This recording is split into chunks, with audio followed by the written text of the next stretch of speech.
Vaikų dienos centrų Lietuvoje labai dar trūksta, nes iš viso Lietuvoje yra kažkur tai apie 180 vaikų dienos centrų, kuriuos lankosi apie 6000 vaikų. Vaikų, kuriems reikėtų, kur būtų tiesiog labai gera vieta, vaikų dienos centras, tai yra Lietuvoje virš 20 000. Tai poreikis iš tikrųjų yra labai didelis.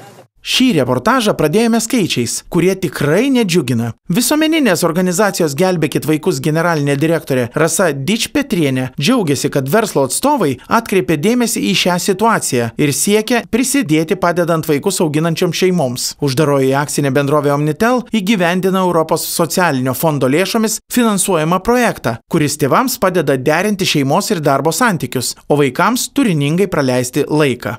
Iš tikrųjų, kiek aš žinau, tai yra pirmas toks projektas ir jo per 3 metus jau dabar tikrai drąsiai galim sakyti, kad nauda nepaprastai didelė ir aišku, pirmiausia tai, kad vaikai gali lankytis dienos centre, kur yra ne tik pamaitinami, bet ir taip pat jie gali ir namų darbus paruošti, taip pat visa edukacinė programa yra ir dienos centrų ir mokytojai šito projekto rėmose buvo mokinami ir su tėveliais darbas vykdomas. Tai, kad tai yra šitas projektas vykdomas kartu su verslu, tai yra puikus pavyzdys ir iš tikrųjų per tuos 3 metus tai buvo dienos centram nepaprastai didelė nauja patirtis ir manau ir verslo atstovam, tai projekto mūsų kaip ir pagrindiniam gyventojams, tai manau irgi buvo labai didelė nauda visokeriopą tiek patiems darbuotojams ir tas ryšys, kuris atsirado tarp pačių ir darbuotojų ir mūsų vaikų dienos centrų. Įgyvendinant palankios šeimos darbovietės kūrimo ir kokybiško užimtumo skatinimo projektą, dar daugiau socialiai pažeidžiamų šeimų gavo jiems reikalingą pagalbą. Projekte dalyvaujantis dienos centrai turėjo galimybę priimti po maždaug 10-12 papildomų vaikų, kurie prieš tai neturėjo galimybės juose lankytis ir gauti dienos centre siūlomų paslaugų, o nedirbantiems šeimos nariams sudaryta galimybė lankytis socialinių įgūdžių ir kompiuterinio raštingumo kursuose. Organizacijos Gelbėkit vaikus Šakių vaikų dienos centras yra vienas iš projekte dalyvaujančių centrų.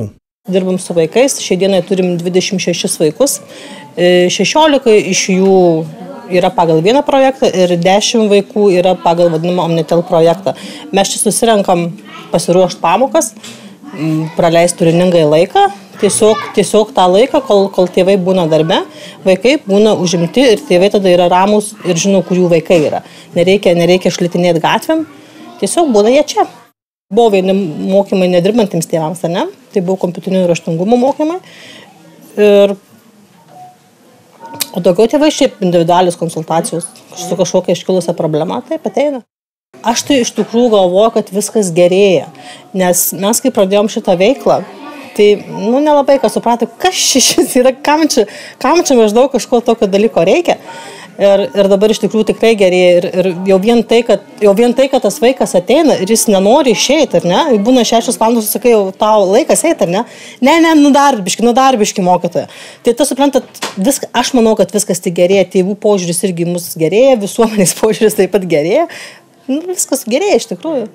Norint pasiekti gerų rezultatų, yra būtina dirbti su abiem pusėmis – vaikais ir nedirbančiais jų tėveliais. Projekto metu daugiau nei 500 vaikų galėjo vaikščioti į šiuos dienos centrus. Jeigu rūpinamasi tik vaiku, jis vis tiek grįš į šeimą, kur niekas nesikeičia, tad įdėtos pastangos gali tapti bevertėmis, todėl reikia dirbti ir su tėvais.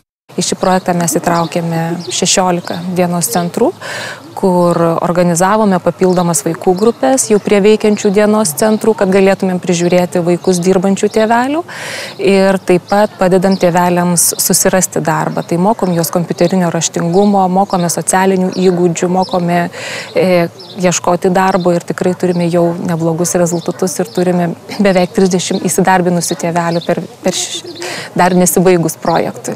Vis dėlto, kad šis projektas įsibėgėtų, reikėjo įdėti nemažai pastangų. Kai pradėjom projektą, tai buvo pirmiausia didelis iššūkis pradėti kalbėti šitą temą.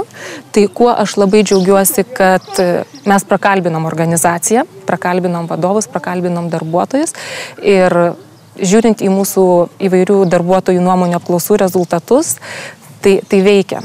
Ir kadangi tai veikia, tai patikėjo ir vadovai, ir organizacija.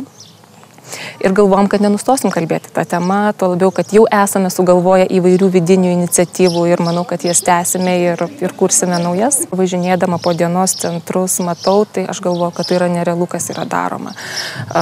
Aš pirmą kartą supratau, ką reiškia, kas yra bendruomenė, ką reiškia atsidavę, įsitraukę pedagogai, kuriems yra neskaičiuojamas darbo laikas, neskaičiuojami apsikabinimai, su vaikais ir visiškai svetimais vaikais.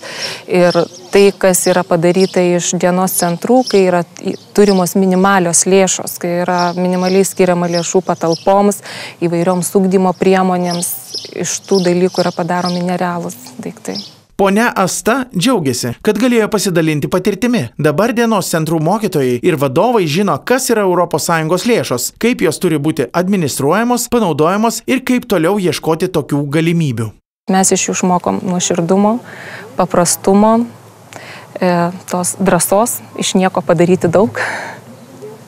Nes mūsų situacija yra truputį kitokia, finansinė, jų yra kitokia ir tai, ką jie daro, tai, kaip ir sakiau, man atrodo, kad yra nerealu.